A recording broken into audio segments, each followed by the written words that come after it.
हिमाचल प्रदेश की कांग्रेस सरकार को 1 साल का कार्यकाल पूरा होने जा रहा है। 11 दिसंबर को धर्मशाला में एक विशाल रैली का आयोजन होने जा रहा है और इसमें 1 साल कैसा रहा, व्यवस्था परिवर्तन का नाम भी दिया गया। 10 गारंटियों के साथ सत्ता में कांग्रेस आई है। कैसा रहा ये पूरा साल, इसी विषय पर बातचीत के लिए खबरें अभी तक के साथ मौजूद है उप मुख्यमंत्री मुकेश अग्निहोत्री। इन्हीं से चर्चा करेंगे। सर, 1 साल हो गया है और आप पूर्व में नेता प्रतिपक्ष जब थे तो बहुत सारे मुद्दे उस वक्त चुनाव के वक्त रहे। 10 गारंटियों का जिक्र हुआ और अब आप खुद सरकार में हैं। क्या लगता है कि जिन उम्मीदों के साथ जनता ने भेजा, जिन सरकार बनाई है, उन उम्मीदों पर खरा उतरने में सरकार कामयाब रही? देखिए जो किसी भी सरकार का पहला साल का जो होता है वो पॉलिसी फॉर्मेशन का होता है, नीति निर्धारण का होता है। तो सरकार ने लगातार प्रयास किया है कि हिमाचल प्रदेश की जो अर्थव्यवस्था है तो उसको पटरी पटरी पे लाया जाए, विकास का कोई खाका बनाया जाए, प्रदेश को आत्मनिर्भरता की तरफ आगे बढ़ाया जाए और प्रदेश की जनता से जो वायदे किए हैं उनकी पूर्ति के लिए कोई रास्ते निकाले जाए। तो अ, उस दिशा में ये काम हुआ है और मुझे लगता है कि डेवलपमेंट का काफ़ी बड़ा अ, खाका जो है वो तय कर दिया गया है। और जहाँ तक आप गारंटीज़ की बात करते हैं, अ, सबसे बड़ी गारंटी तो कर्मचारियों को पेंशन का अधिकार देने का था। और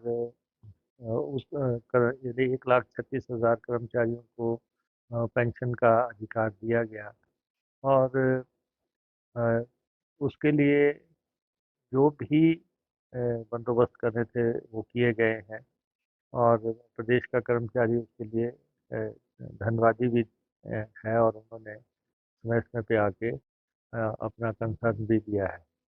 और सेकंड जो बड़ा मसला है जिसको लेके कुछ लोगों की चिंता की रेखाएं जिनको देखी जाती है वो है महिलाओं को 1,500 रुपये देना। ये गारंटी हमारी जो है मेजर गारंटी है और अब दूसरे साल पे इस गारंटी को अमली जामा पहनाने के लिए व्यापक कदम उठाए जाएंगे। और गारंटियाँ हमारा राजधर्म है।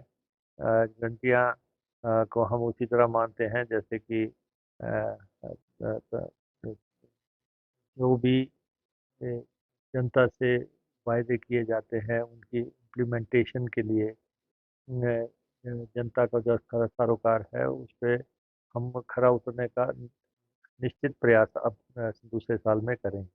तो कुछ लोग जल्दबाजी में हैं, वो लोग आनन फानन में आरोप प्रत्यारोप का दौर शुरू करते हैं और खासतौर पे प्रदेश की भारतीय जनता पार्टी, क्योंकि उनसे सत्ता छीनी है 1 साल पहले। तो वो इस बात को पचा नहीं पा रहे हैं। उनको लगता है कि हमारी सत्ता नहीं छीननी चाहिए थी और हम ही यहाँ पे काबिज होने थे। हमने नारा दिया था कि हम रिवाज बदलेंगे, हम 15 साल तक सत्ता में रहेंगे। तो जो लेकिन जब उनकी नहीं चली और प्रदेश की जनता ने हमारे हक में मैंडेट दिया, तो अभी तक भी उनकी बौखलाहट, छटपटाहट जो है सामने लगातार नजर आ रही है और वो निरंतर जनता में भ्रम फैलाने की कोशिश कर रहे हैं, भ्रामक प्रचार करने की कोशिश कर रहे हैं। लेकिन 5 साल का समय हमें मिला है, जो भी हमारी गारंटियाँ और मैनिफेस्टो है उसको पूरा करने के लिए, उसको अक्षरश पूरा किया जाएगा। सर, चुनौतियां इस 1 साल में क्या रही सरकार के पास? हालांकि आपदा भी साथ में आई, लेकिन फिर भी आपको क्या लगता है कि इसे बेहतर किया जा सकता था? ये देखिए सबसे बड़ा मसला तो ये है कि हिमाचल प्रदेश को 92,000 करोड़ की देनदारियां विरासत में मिली जब सरकार बनी। खाली खजाना साथ में मिला, 92,000 करोड़ रुपए की देनदारियां मिली, 76,000 करोड़ रुपए का कर्जा मिल गया, कर्मचारियों का 11,000 करोड़ रुपए दे करने को पड़ा हुआ है जो इन्होंने अनाउंसमेंटें की वोट की राजनीति के हिसाब से, लेकिन जारी नहीं की। और दूसरे भी कुछ देनदारियां हैं, वो सब जो वित्तीय स्थिति थी प्रदेश की वो सारी चरमरा के रख दी थी। जयराम सरकार ने को 46-47 हजार करोड़ रुपए के कर्जे पे सरकार मिली थी और उसने देनदारियों सहित इसको 92,000 करोड़ पे पहुंचा दिया। और हर हिमाचली के सिर पे 1,02,000 करोड़ रुपए का कर्जा खड़ा हो गया।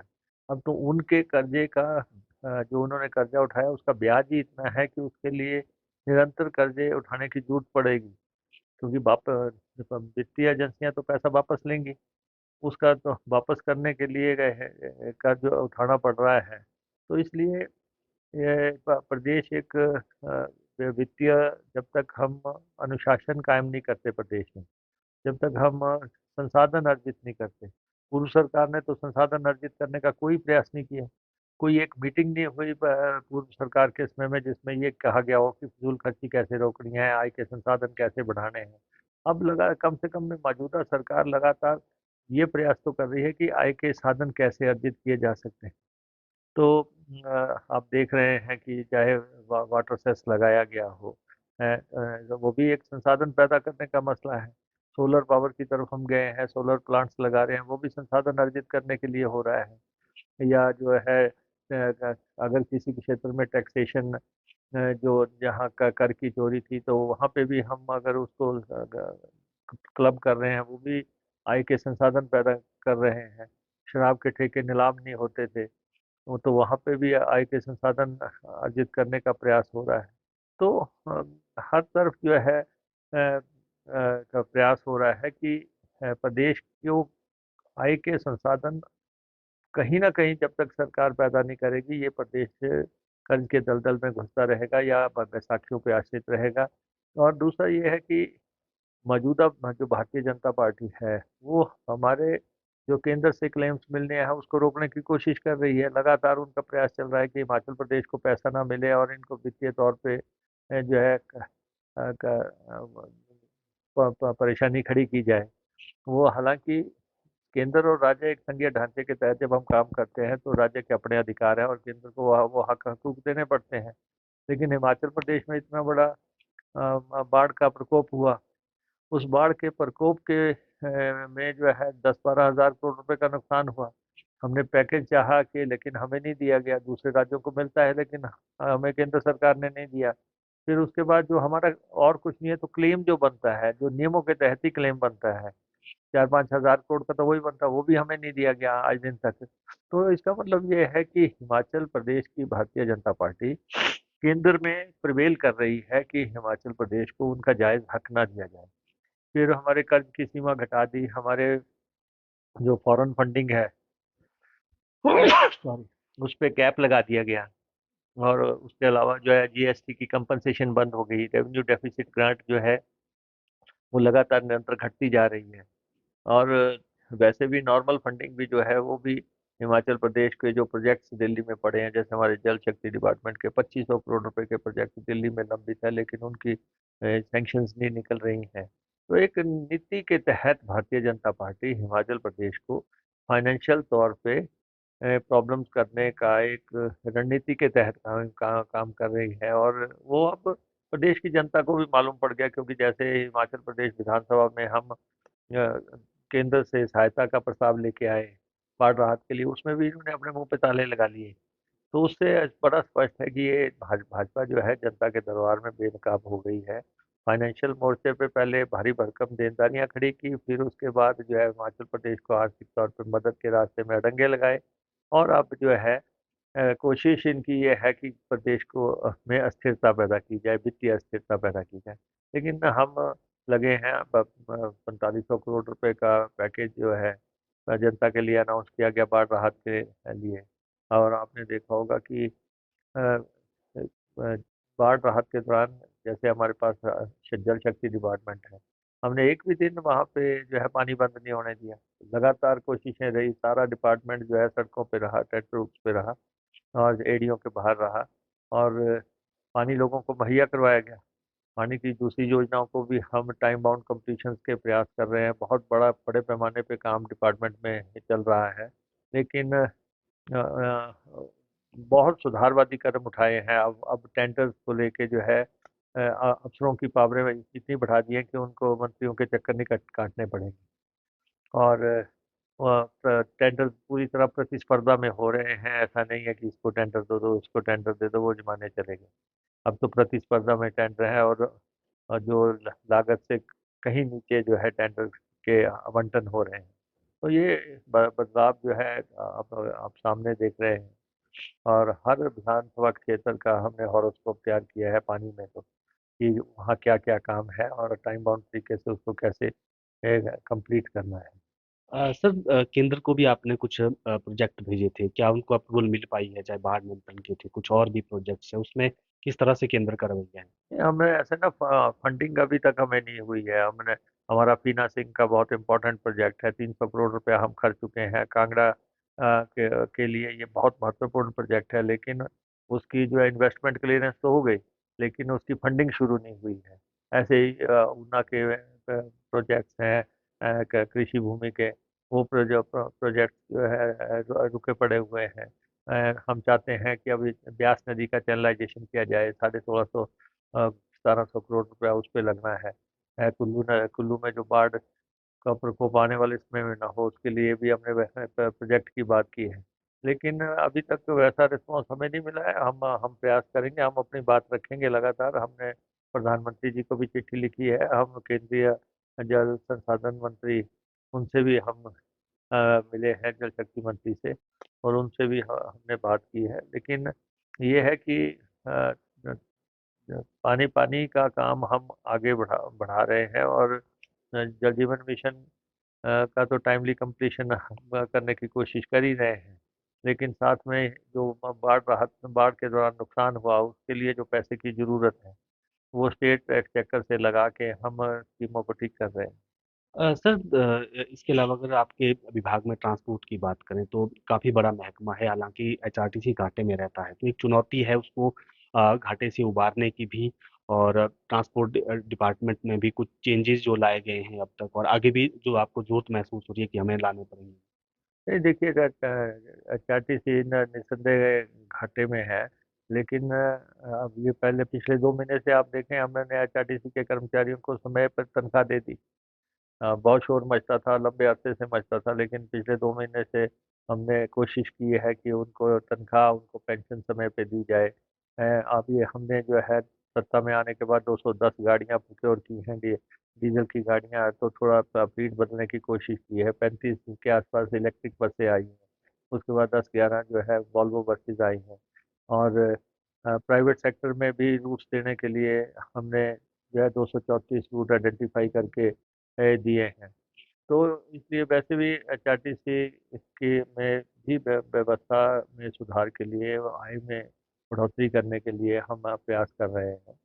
और ई बसेस का फ्लीट लाने का भी डिस्कशन, कंसल्टेशन चल रही हैं। और आने वाले समय में हिमाचल प्रदेश को हरित राज्य के तौर पे स्थापित करने के लिए ई बसेस का फ्लीट जो है कायम होगा।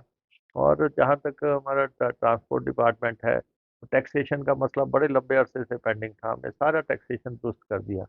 और अब जिन लोगों ने गाड़ियाँ, जिन ट्रक वालों ने या दूसरे वाहन वालों ने जिन्होंने टैक्सेस नहीं दिए ओवर द ईयर, हमने उसके लिए योजना ला दी कि आपको पेनल्टी भी नहीं लगेगी, आपको इंटरेस्ट भी नहीं लगेगा।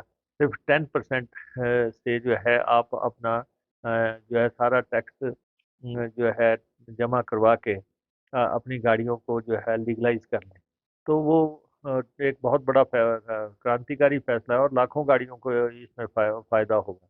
इसके बाद जो गाड़ियां टैक्स टैक्स देती नहीं थी, और चाहे वो कोई कंट्रैक्ट कैरेज, स्टेज कैरेज, या दूसरे जो है टेम्पो ट्रैवलर्स या दूसरी गाड़ियां थी, उनके बारे में भी हमने टैक्सेशन की पट्टी तय कर दी। जो इंडस्ट्री की बसेस थी, स्कूलों की बसेस थी, उसके लिए हमने कदम उठाए हैं। लोगों को मन चाहा नंबर मिल जाए, उसके लिए हमने हैंसिस में नंबर स्कीम लेके आए। उसमें 10 करोड़ रुपए की तो इनकम हमें हो चुकी है। 3,000 नंबर लोगों ने अपने पसंद से लिए हैं। और उसके अलावा अभी हम स्क्रैप पॉलिसी लेके आ रहे हैं कि जो 15 साल गाड़ियां हो गई हैं और सड़कों के किनारे खड़ी हैं, उनको स्क्रैप करने और उनको अगली गाड़ी खरीदने में जो रियायतें दी जा सकती है, वो हम स्कीम लेके आ गए हैं। और उसके बाद एमबीआई की भूमिका कम हो जाए गाड़ियों पास करने के लिए, तो ऑटोमेटिक टेस्टिंग स्टेशन हम बढ़ाने जा रहे हैं। और इसके अलावा जो लगातार दुर्घटनाएं हो रही हैं, एक्सीडेंट्स हो रहे हैं, उसको मिनिमाइज करने के लिए, कम करने के लिए जो है हम जो है रोड सेफ्टी के लिए काफ़ी काफ़ी बड़े कदम हम उठाने जा रहे हैं। तो ट्रांसपोर्ट में तो बड़े पैमाने पे काम चल रहा है। और आप देखें कि रोपवे का प्रोजेक्ट, शिमला का रोपवे कॉरपोरेशन हमारी जो है 1555 रुपये का प्रोजेक्ट हम लगभग स्ट्रीमलाइन कर चुके हैं, और उसको बहुत जल्दी हम टेंडर करके अवार्ड करने जा रहे हैं। और रोपवे दूर अन्य ये एशिया का पहला रोपवे होगा जो 14 किलोमीटर लंबा होगा, जिसमें 660 ट्रालीज होंगी और 8 से 10 आदमी ट्रैवल कर सकेंगे।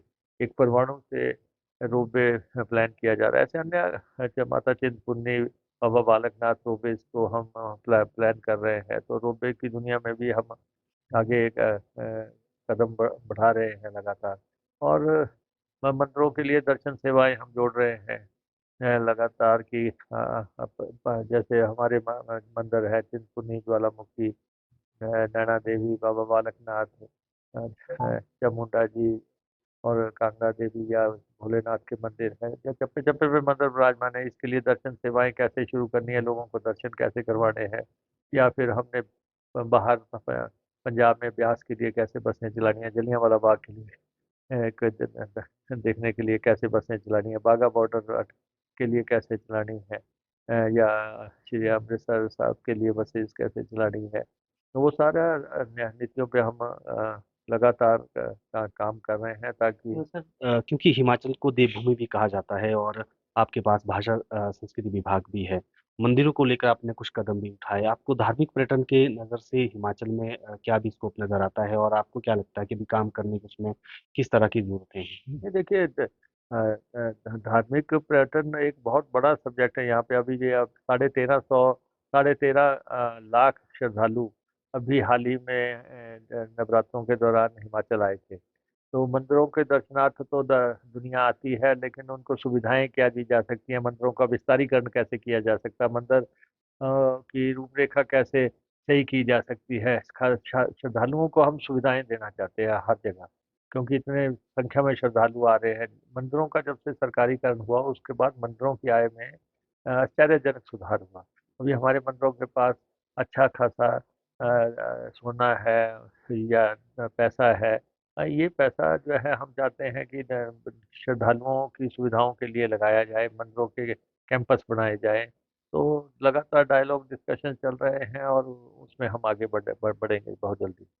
सर, क्योंकि एक साल जिस तरह से पूरे हो रहे हैं, लेकिन हमने देखा कि जिस तरह से विपक्ष अभी हमलावर है, और उस 11 दिसंबर के दिन आक्रोश रैलियां निकालने का एक प्लान बनाया गया है। आप किस तरह से देखते हैं? देखिए ऐसा है, विपक्ष हताश है, और विपक्ष जो है रचनात्मक भूमिका नहीं निभा पाया है। पहले तो उनको लगता है हमारी सरकार छिन गई। दूसरा उनको लगता है कि अब जो है ये सरकार जो है सुधारवादी कदम उठा रही है, जो जो उनकी सरकार में टोटल मिसिंग रहा। उन्होंने ऐसा नहीं किया कि प्रदेश की आय में स्रोत को बढ़ाने के लिए कोई कदम उठाया जा सके। तो इसलिए वो हताशा में जो है कोई कभी आक्रोश की बातें करते हैं, कभी ग्रंथियों की बात करते हैं, कभी। लेकिन हम आने वाले समय में हम इसको काफ़ी जो हमारे जो वायदे हैं, मैंने जैसे शुरू में कहा, वो हमारे लिए गीता का उपदेश है, हमारे लिए वो हमारा राजधर्म है, वो हम निभाएंगे। भाजपा को उसमें निराशा ही हाथ लगेगी बाद में। भाई भाजपा की कोशिश क्या है कि वो चाहते हैं कि सरकार को बदनाम किया जाए। अदालतों में जा रहे हैं, वहां पे जैसे सीपीएस चैलेंज कर रखा है, डिप्टी चीफ मिनिस्टर का केस चैलेंज कर रखा है, अदालतों में उलझाने का प्रयास कर रहे हैं, केंद्र से मदद रोकने का प्रयास कर रहे हैं। और उसके बाद जो है सरकार को बदनाम करने के लिए कोशिश कर रहे हैं। ये भाजपा के 2-3 सूत्री एजेंडे हैं, वो लगातार लगे हैं, लेकिन उनको सफलता, क्योंकि वो सरकार को अस्थिर करना चाहते हैं। उनको आज भी लगता है कि देश में हमारी सरकार है। कुछ राज्यों में सरकार आने के बाद तो बहुत ज़्यादा नाचने लगे हैं। बगानी शादी में अब्दुल्ला दीवाने वाली बात है कि कहीं और नतीजे आए, नाचना इन्होंने शुरू कर दिया, पटाखे इन्होंने बजाने शुरू कर दिए कि पता नहीं जैसे इनका शासन आ जाएगा। तो ये अस्थिरता फैलाने का प्रयास कर रहे हैं। उसमें इनको बहुत कोई कामयाबी नहीं मिलेगी। प्रदेश में स्थिर स्थायी टिकाऊ सरकार है और ये 5 साल तक चलेगी। और ये हमारा विधायक दल पूरी तरह इंटैक्ट है, हमारे वर्कर भी चाहते हैं। हाँ ठीक है, अगर कहीं वर्कर की कोई डिमांड होगी हम उसको पूरा करेंगे, उसके लिए हम प्रयास करेंगे। लेकिन प्रदेश की भारतीय जनता पार्टी पूरी तरह नेगेटिव मोड पे है, नकारात्मक एजेंडे पे चल रही बिल्कुल, ये थे डिप्टी सीएम मुकेश अग्निहोत्री, और इन्होंने कहा कि एक साल में सुधारवादी कदम उठाए गए हैं और संसाधन जुटाने की कोशिश भी राज्य सरकार ने की है। और दूसरी तरफ जो विपक्ष आक्रोश रैलियां निकालने जा रहा है, इनका कहना है कि नकारात्मक मोड में विपक्ष है और अस्थिरता लाने की भी कोशिश कर रही है, बदनाम करने की भी कोशिश कर रही है, जिसमें ये सफल नहीं होंगे। वीडियो जर्नलिस्ट अंकुर के साथ प्रदीप ठाकुर, शिमला।